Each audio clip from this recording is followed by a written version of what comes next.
It was just another ordinary morning at my repair shop. The sun was barely up and I hadn't even finished my cup of tea when my phone started ringing.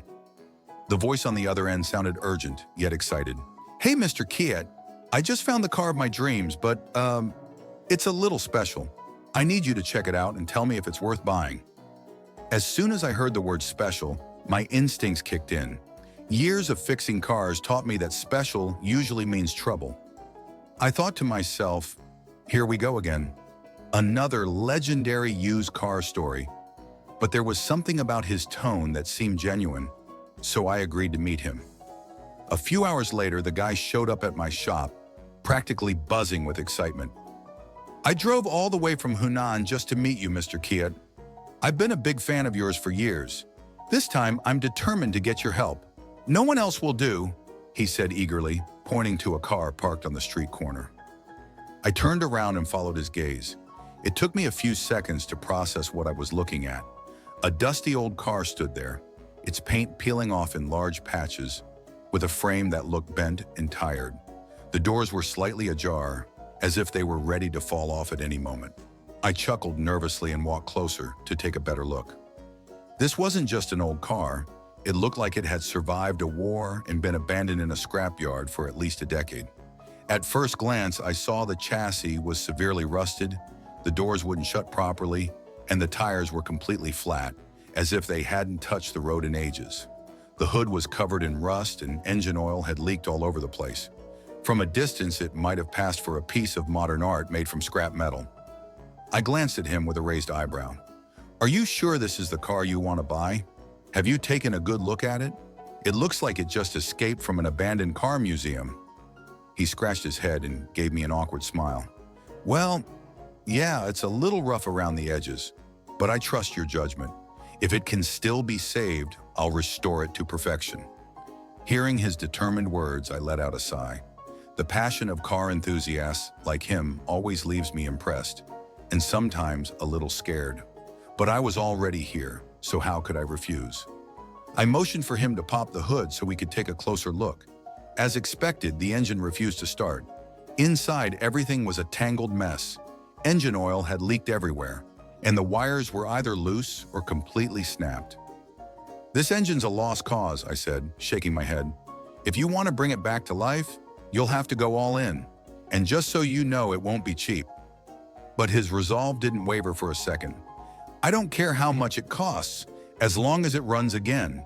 This car isn't just for me, it's a special gift for my dad. He's always loved this model, so no matter what, I want to restore it for him." At that moment, something changed in me. If it was a gift for his dad, then this story wasn't just about fixing a car, it was about fulfilling a dream.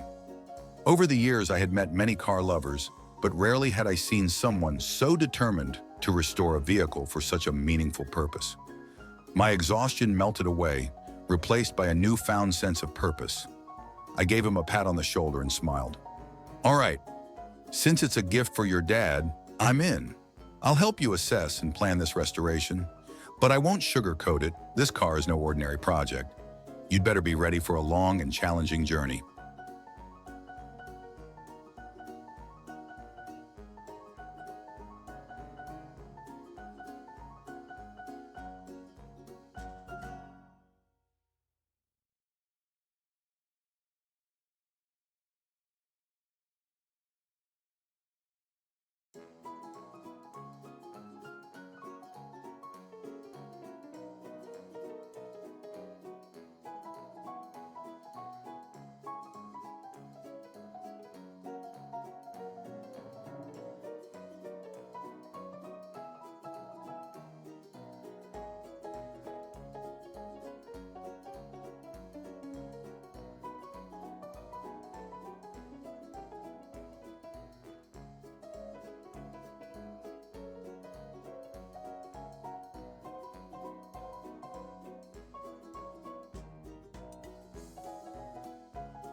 As soon as I agreed to help the young guy restore his car, I mentally braced myself for what was bound to be a serious challenge. The first step was to check the frame and body to assess the actual condition. The guy stood beside me, eyes filled with excitement, as if waiting for me to declare, "This car is in great shape. Just a little cleaning and it'll run like new." Of course, reality is never that simple. I started with the frame. As I crouched down to inspect the undercarriage, a chunk of rust the size of my palm crumbled and fell at my feet. The cross members were corroded so badly that if I stomped hard enough, I could probably punch right through the floor. Looking up from underneath, the car resembled a giant termite nest. Every part was decayed or damaged. I thought to myself, if there were a competition for the rustiest car of the year, this thing would win gold without a doubt. Moving to the door, I gently tugged on the handle. The hinge screeched like a tired old machine, a sound that could make your teeth hurt. As the door swung open, it wobbled a few times before, bam! The handle fell straight to the ground. I froze for a second, unsure of how to react. The guy awkwardly bent down to pick it up and gave me a sheepish smile. "No problem, bro. We'll just replace that part," he said, trying to play it cool. I chuckled, then continued to the hood. I lifted it slowly, half expecting to find some kind of treasure inside. Instead, the first thing that caught my eye was a mess of leaking oil and a nearly disintegrated oil filter. Every part under the hood was coated in grime and oil, like some failed chemistry experiment. "Man," I told him, shaking my head, "if engine oil were gold, this car would have made you a millionaire. Too bad it's just leaking everywhere, and we'll have to fix all of this." But that wasn't the end. I checked the paintwork next. A light scratch with my fingernail peeled off an entire patch of paint, revealing rusted metal underneath. The roof even had a few small holes, clear signs that water had been seeping in for years. I turned to him and said with a grin, "See? This car comes with a built-in shower feature, a perfect combination of a car and a bathtub." He burst out laughing but quickly returned to his serious tone. "No worries, man. We'll restore it piece by piece. I don't mind how long it takes as long as it becomes a meaningful gift for my dad." Hearing that, I felt even more determined to help him. But before diving into the restoration, I needed to be upfront about the cost. I sat down and ran some quick numbers in my head. This car needed a full body replacement, a complete repaint, engine rebuild, suspension repairs, electrical fixes, and countless other small parts. I estimated the total cost to be between 100,000 and 120,000 yuan, assuming we didn't run into any hidden surprises along the way. "Get ready," I said. "If you're really committed to restoring this thing, it's going to cost a lot. We'll need to replace the entire body, repaint it, and deal with all the rust. The engine will require a major overhaul too. We might even have to replace the transmission." Without hesitating, he nodded. "Do it. I want it to look brand new. It has to be beautiful and stand out." I stood up, brushed the dust off my hands, and took another long look at the car. From this angle, it really did look like a pile of scrap metal waiting to be reborn. I patted him on the shoulder, half smiling as I said, "All right then, but be ready. This restoration will be one wild ride. And make sure you bring plenty of cash because every time we fix something, we'll probably discover more parts that need replacing." We both laughed. But in my mind, I was already making a step-by-step plan to transform this wreck into something special. The restoration journey had officially begun.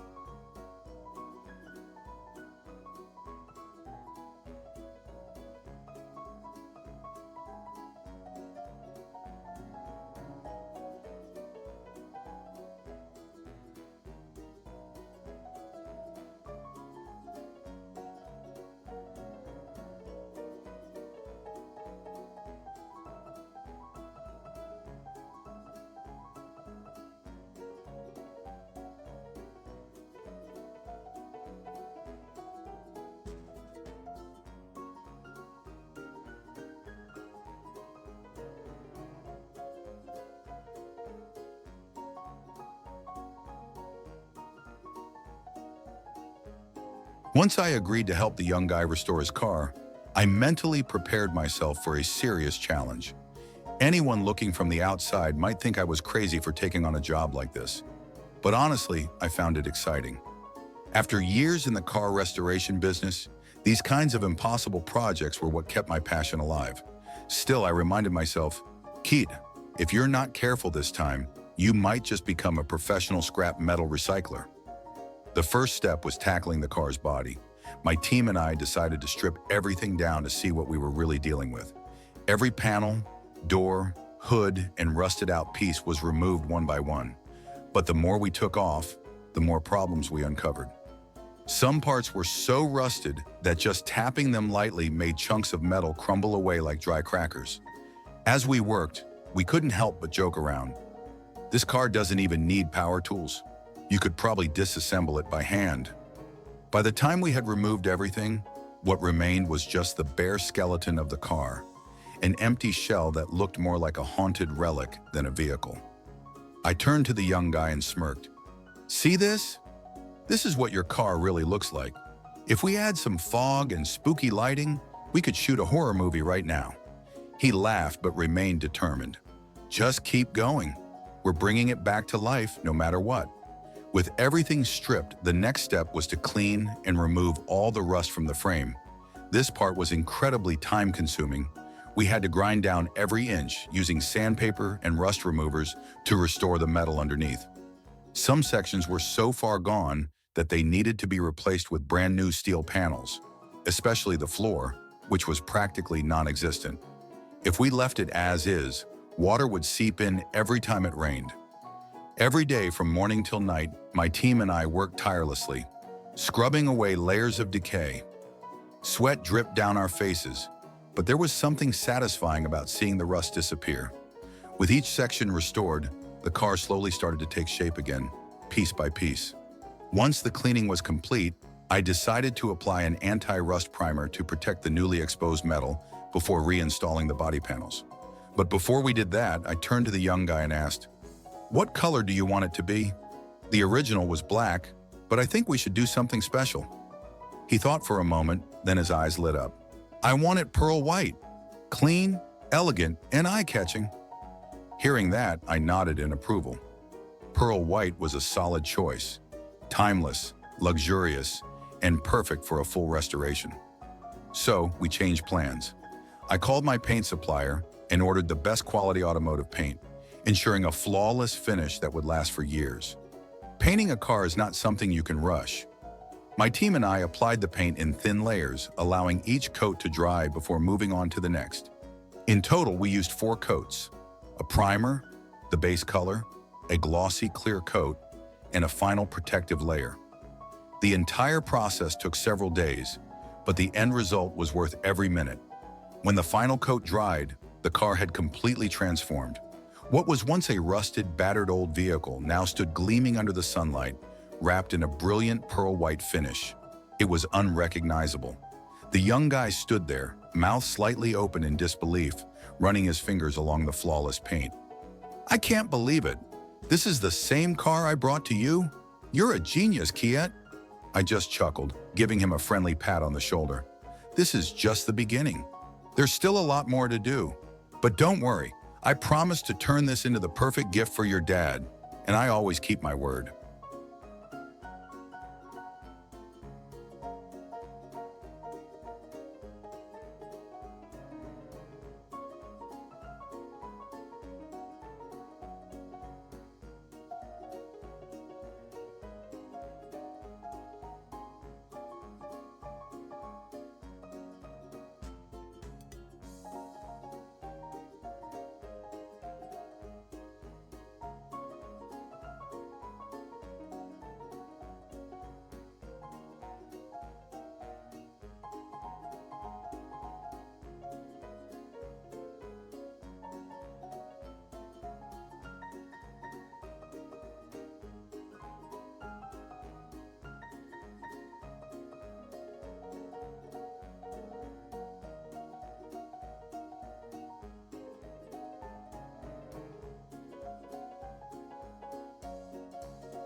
After finishing the car's exterior and giving it a stunning pearl white makeover, I thought things would start going more smoothly. But life had other plans. The moment I opened the car door to check the interior, I was hit with a stench so strong that I instinctively stepped back. It was the perfect cocktail of mold, old motor oil, and something that once lived in this car. I turned to the young guy, smirking. "Are you sure your dad wants this car? Because I think we just uncovered a secret bunker for a colony of rats." He winced, trying to brave through the foul odor. So the interior's a little rough, but we can fix it, right?" I didn't answer right away. Instead, I leaned in and took a closer look. The first thing I noticed was that the seats were completely rotted. The leather upholstery had peeled away, exposing yellowed, crumbling foam. The floor was practically a miniature swamp, covered in stagnant water and layers of grime.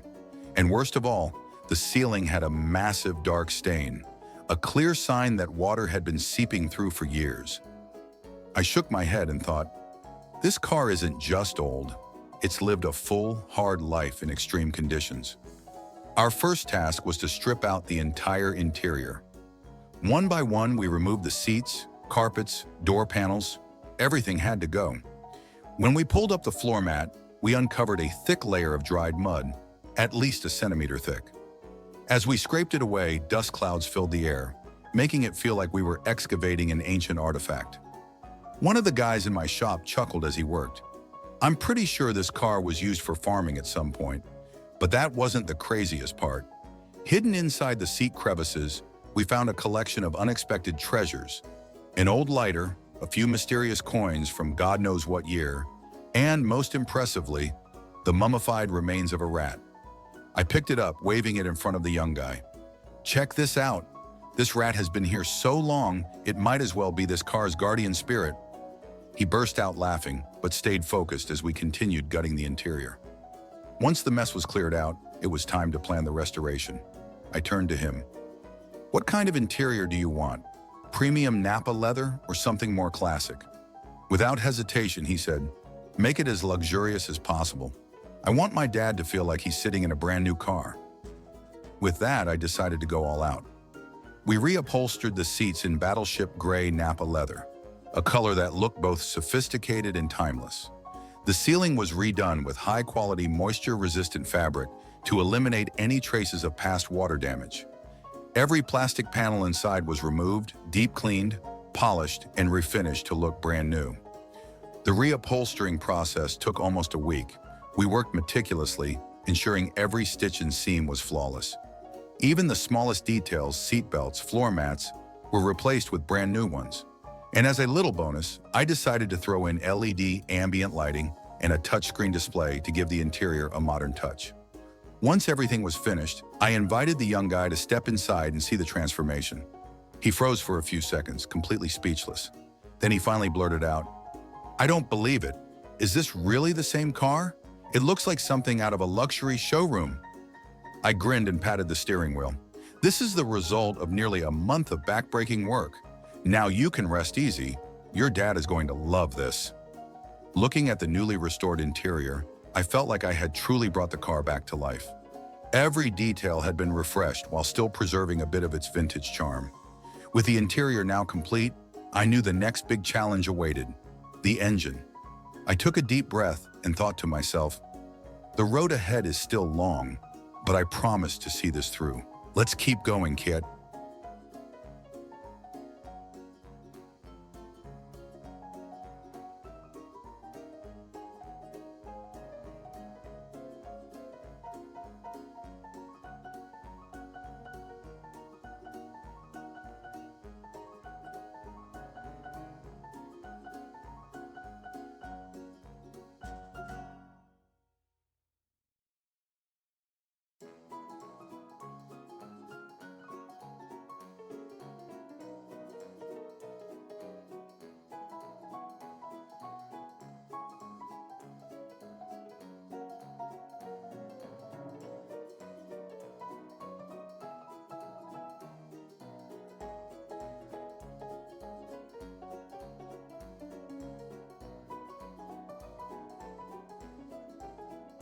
After finishing the interior, I finally let out a small sigh of relief, but deep down I knew the real work had only just begun. If the interior was like a car's polished suit, then the engine was its beating heart. A car doesn't need a flawless exterior, but its engine must always be ready to go. So this time, I was determined to inspect every last detail of this machine before giving it the green light. I lifted the hood, preparing myself for what lay beneath. Instead of a clean, well-maintained engine like you'd see in car commercials, I was greeted with a mess of oil stains, dirt, and tangled wires. The oil lines were leaking, the wiring system was a complete nightmare, and worst of all, the air filter had completely disintegrated. A mix of old motor oil and moisture wafted up from the engine bay, forcing me to step back and squint. Turning to my crew, I let out a sarcastic chuckle. This engine must have lived through some rough times. Honestly, I wouldn't be surprised if this thing was used to plow fields instead of drive on roads. The team burst out laughing as we got to work, carefully dismantling the entire engine system. This wasn't a quick job. Every bolt, every nut was rusted solid, forcing us to use power tools just to pry them loose. When we finally removed the camshaft, I made a grim discovery. The engine wasn't just corroded on the outside, the internal components were heavily worn down as well. One of my mechanics shook his head. "Kiet, keeping this engine would be like performing a heart transplant, but using a fake organ. We might have to replace the whole thing." I nodded in agreement. Rather than patching it up piece by piece, I decided to replace all the major engine components. New camshafts, pistons, cylinders, and even a brand new oil pump, all ordered and delivered straight from our best suppliers. At this point, we weren't just repairing the engine, we were giving it an entirely new life. The wiring nightmare. The electrical system was another headache. The wiring was so frayed and brittle that even touching some of the connectors made them snap in half. Everything needed to be replaced, but rewiring a car isn't as simple as plugging in a few cables. It requires deep knowledge of the car's electrical schematics. If even one wire was misplaced, the system could short-circuit and fry everything. I ended up spending 2 entire days just redrawing the wiring diagrams and testing every connection to make sure we got it right. Once the new engine components were installed and the wiring was completely rebuilt, we had reached the moment of truth. Would the car start? The first ignition. I turned to the young guy. "You ready?" "This is it. This moment will tell us if all our work has paid off." He nodded, barely breathing as I slid the key into the ignition and gave it a turn. At first, the engine rumbled softly, as if it was waking up from a long slumber. Then suddenly, boom! The engine roared to life with a deep, powerful growl, filling the shop with its rich, throaty purr. It was the sound of revival, the sound of a beast brought back from the dead. The entire garage erupted into cheers. One of my guys laughed. "This thing sounds better than a rock concert." I let the engine idle for a few minutes, closely listening for any abnormal noises. No leaks, no strange rattling, no black smoke. Everything was working perfectly.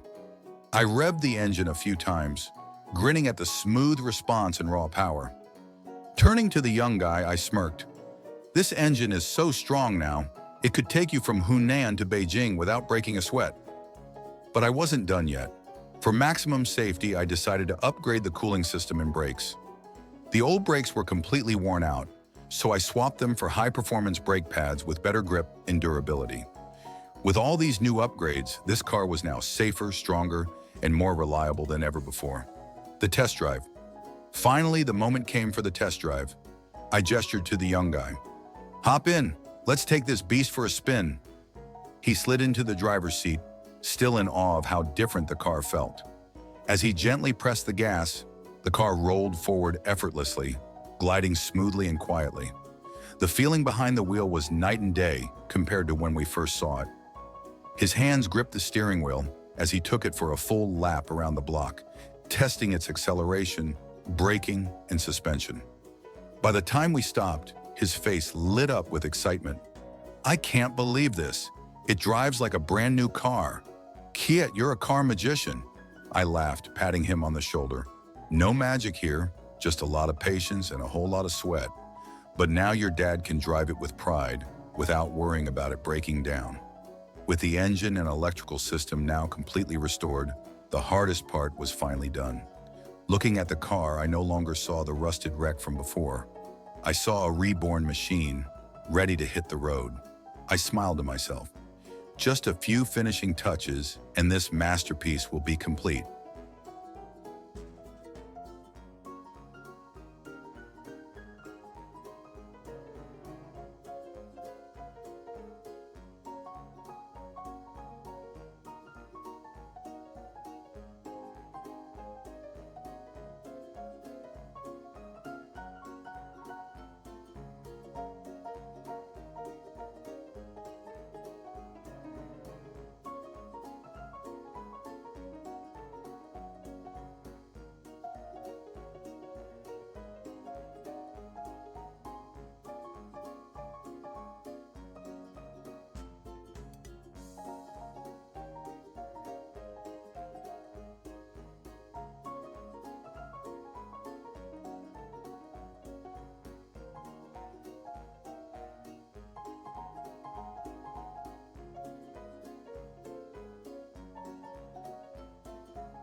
Finally, after weeks of non-stop work, the car was complete.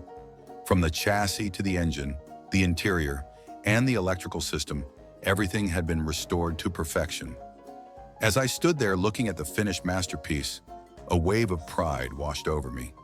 What was once a pile of rusted scrap metal had now transformed into a pristine, pearl-white beauty, with a luxurious interior, a powerful engine, and the readiness to hit the road for any journey ahead.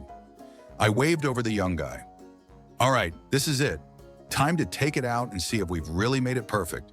He eagerly jumped into the driver's seat while I sat next to him, ready to monitor every last detail as the car came to life.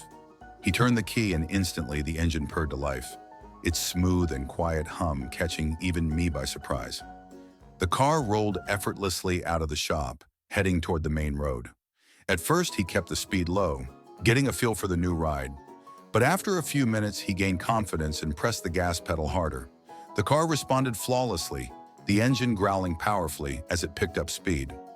The handling was buttery smooth, with zero vibrations or alignment issues. A complete transformation from the unstable wreck it once was.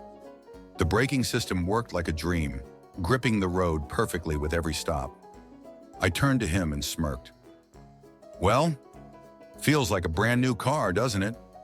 His face lit up as he gripped the wheel with excitement. "Better than new. I can't believe this is the same car I brought in. It's unreal." We continued testing it across different terrains, smooth highways, rough roads full of potholes, and even steep inclines to test the grip and power. At every stage, the car performed flawlessly. No weird noises, no sudden breakdowns, just pure driving bliss. By the time we returned to the shop, I looked at him and said, "You did great, man. Now this car is officially ready to be the perfect gift for your dad. But make sure to tell him, it's not just a pretty car, it's a beast under the hood too." He stepped out, walking toward the car with a look of pure admiration. Running his hand along the hood, he seemed almost emotional, as if he was thanking the car for surviving all the hardships it had been through. Then turning back to me, he said, "Thank you so much, Keith. Without you, I don't think I could have ever made this dream come true." I simply chuckled and patted him on the shoulder. "Hey, I just helped unlock its potential. Now it's yours and your dad's. Take good care of it. It deserves it." As the car slowly rolled away, out onto the open road, the sunlight hit its pearl-white paint, making it shine like it was glowing. I stood there watching it disappear into the distance, feeling both relieved and fulfilled. Every time I complete a project like this, I don't just feel like a mechanic, I feel like an artist, giving new life to machines that were once thought to be lost causes. I turned back toward the shop, dusted off my hands, and thought to myself, this job is exhausting, but damn, why do I love it so much? Then I laughed, poured myself a cup of tea, and got ready for the next car to roll in. Who knows? Maybe it would come with another incredible story, but whatever it was, I was ready for it.